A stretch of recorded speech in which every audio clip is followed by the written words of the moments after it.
साम्राज्य न्यूज, सामान्यांचा असामान्य आवाज। 4 जून रोजी शहरातील अनेक मार्ग बंद राहणार। पोलीस आयुक्त यमराज कुमार। लोकसभा निवडणुकीच्या मतमोजणीच्या पार्श्वभूमीवर 4 जून रोजी रामवाडी परिसरातील शासकीय गोदामाकडे जाणारे सर्व मार्ग बंद ठेवण्यात येणार असून नागरिकांनी पर्यायी मार्गाचा अवलंब करण्याचे आवाहन पोलीस आयुक्तांनी केले आहे। सभा मतमोजणी जो आहे मतमोजणी जी आहे ती 4 तारखेला होते, 4 जूनला सकाळी 8 वाजल्यापासून मतमोजणीची प्रक्रिया चालू होणार आहे, ती संध्याकाळी संपेपर्यंत राहील।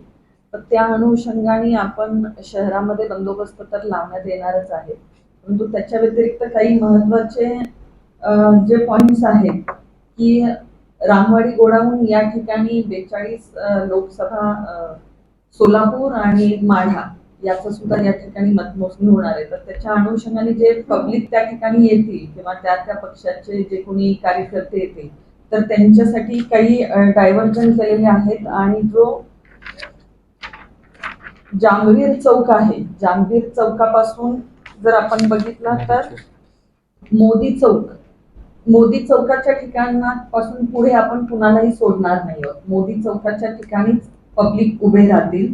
त्यानंतर मसिहा चौक त्या साईडने येणारे तिथे आपण ब्लॉक करतोय, मसिहा चौकामध्ये लोक उभे राहतील। त्यानंतर 5 कंदील चौकाच्या ठिकाणी लोक उभे राहतील। त्याच्यापासून पुढे जो आहे म्हणजे मोदी चौकीपासून पुढे जे काउंटिंगसाठी काउंटिंग एजंट येणार आहेत किंवा जो स्टाफ आहे त्यांनाच तिथून पुढे अलाउड करण्यात येणार आहे। आणि ज्यांना काउंटिंग एजंट जे आहेत त्यांना कलेक्टर ऑफिस कडून विशिष्ट पास दिला जाणार आहे। त्या व्यतिरिक्त त्यांचा स्वतःचा जे काही आयडी प्रूफ असेल तर ते असल्याशिवाय त्यांना पुढे आपण सोडणार नाही आहोत। तर काउंटिंग एजंट फक्त मोदी चौकातून रामवाडी गोडाऊन पर्यंत जातील, परंतु पब्लिक जे आहेत ते मोदी चौकी, मसिहा चौक, 5 कंदील चौक या ठिकाणी पब्लिक राहतील। आणि जांभवीर चौकामध्ये तिथं पीएस सिस्टीमची सोय करण्यात येणार आहे। त्याच्यावरून सगळ्यांना तिथं रिझल्ट जो काही डिक्लेअर होईल, अनाऊन्स होईल तो तिथून ऐकायला येईल।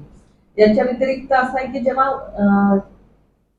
144(3) सीआरपीसी 144 ची पण ऑर्डर काढण्यात येणार आहे। रामवाडी गोडाऊन आणि त्याचा आजूबाजूचा जो 100 मीटरचा परिसर आहे त्या ठिकाणी काही गोष्टीच्या नेण्यासाठी आपण प्रोहिबिट करतोय। त्याच्या अनुषंगाने 144 चा आदेश काढण्यात येईल आणि त्याची माहिती आपल्याला कळवण्यात येईल नंतर।